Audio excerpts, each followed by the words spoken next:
I'll be right back.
That's the way.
Joe Six-Pack.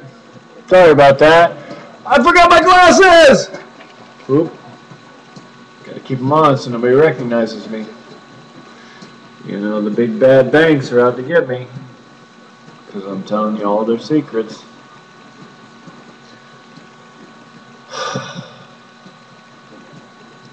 Next part of money. Money for nothing. That's what the banks get. Their money for nothing. That money, that credit card that they lend out to you, it's money for nothing. They just got this piece of paper that says we can do this, that we can Ponzi this money out. Because they know everybody won't collect at the same time. And it goes all the way back to the goldsmiths, where the goldsmiths would hold the gold for anybody and issue credit against it. And then they figured out that not everybody came all at once to claim their gold. So they just issue out more money than what's available. And they get richer and richer every day doing it. And it started way back with the goldsmiths, way back. If you go online, and I'll post a link down below about the history of money and how we're in this situation. Debt-free money, something it's just inconceivable to our generation because we've never seen it. But it's only one amendment away. What has happened is the banks have gotten so in control of the rule of law that they can actually create wars. And I alluded a little bit to it in the past, I kind of ran out of time, but there are two reasons why there are riots and wars in the world today. The first reason I kind of explained is because of lack, whether it's lack of discipline, lack of control, or just lack of knowledge of what the heck's going on and who's really in control,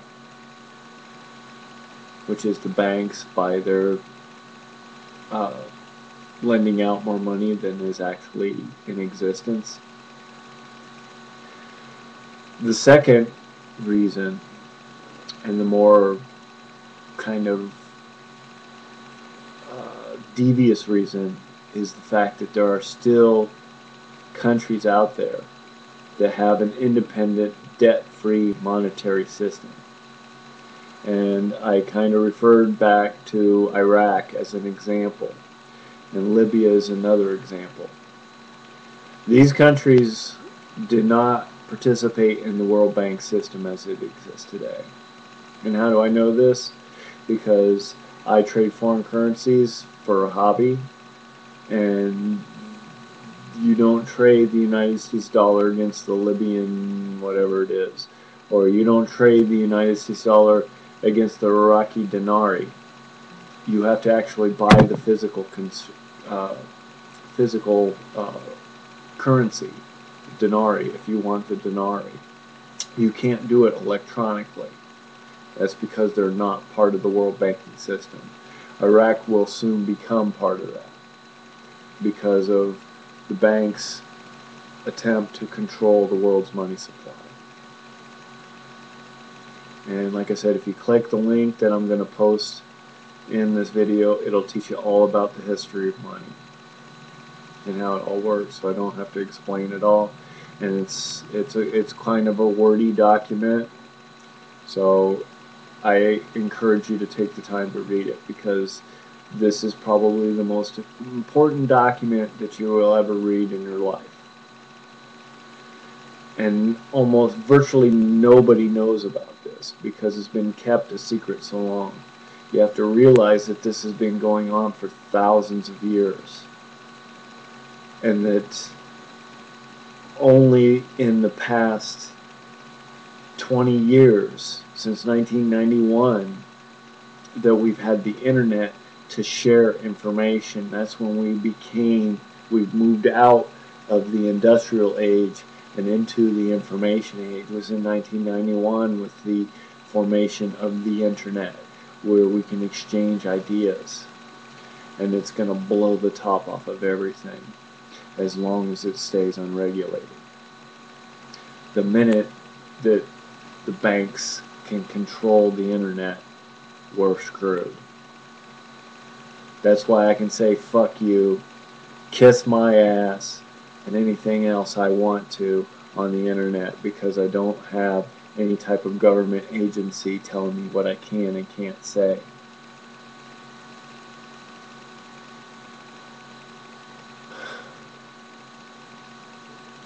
I don't know what else to tell you, people. If you read through the documents that I had, and they're, like I said, they're not the best typed out documents, and you can cast it off as crazy as all you want. But as I go into deeper detail what's going on, I got a few minutes left here. I'm gonna make some predictions. Hopefully these predictions don't come true. The United States sells its bonds to print money. And bonds, I've said, are basically IOUs saying that they're going to give the Federal Reserve money, which is a private institution with a couple of appointed officials to make it look government, but it's not. It's a private bank. So that that bank can print money and devalue our dollar. And they'll say that they're devaluing the dollar in the interest of increasing the value of our exports by a weak dollar, which Japan does all the time because they have a lot of exports. Well, we exported all those manufacturing jobs overseas to China in particular. And I want to talk a little bit about Walmart and the foothold that they have in China. They do all their manufacturing in China. And Walmart is the driving force behind all the legislation that's going on in the United States, because they pay government officials to their campaign contributions, and probably in their pockets also, because I know Walmart bribes people. There's documented proof of that they bribe people to get things done that they want done. Walmart is the largest retailer in the nation. And I work for one of the largest conglomerates in the world, so I understand all about this. Okay, this is not something that the Walmart has the same income as countries like Switzerland. Okay, they're frickin' huge. They have a lot of power and a lot of clout and a lot of money, and they're one of the biggest dangers to the American way of life. They have all their manufacturing done in China. China has billions of people. I gotta really go with this because I'm so short on time and I want to get it all in this 15-minute session.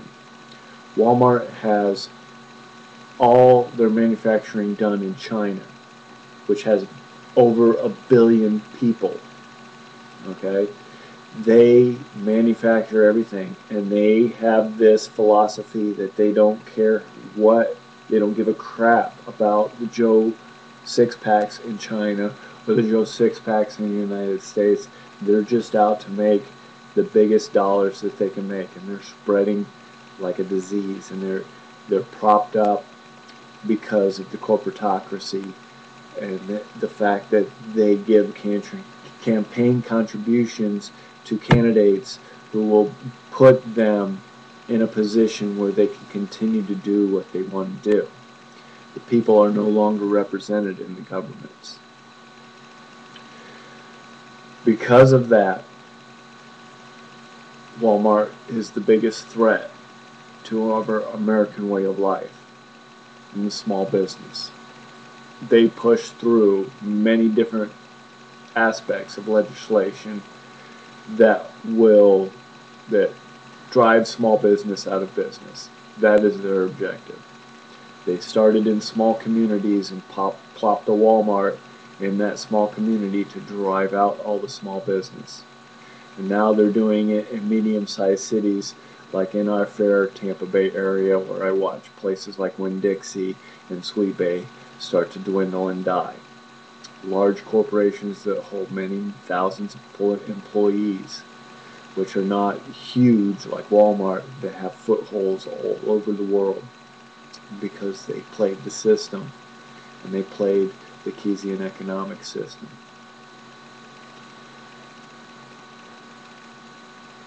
It's just amazing that people don't get this. That, because everybody is so self-centered and so self-driven, and they want low prices, and I get that, but competition brings low prices, not squashing out small business all over the nation. That doesn't bring low prices. So what's happening is, like I mentioned in previous videos, we have a forest of redwoods with companies like Walmart, companies, large businesses like Texaco, large businesses like Halliburton, large businesses like Boeing. Many large businesses are being propped up by government, by the United States government, and driving small business out of business. And because of Keynesian economics, small businesses just can't make it. They can't survive in this type of environment. I told you about the controlled burns. Maybe on Just My TV if you manage to get that. If not, I'll have to re-record that. I'm at the 14-minute mark, and there's just not enough time to explain everything. But I want to get in as much information as possible within these next 2 videos to explain to you what the hell's going on. I posted a link. I suggest that you take a look at it.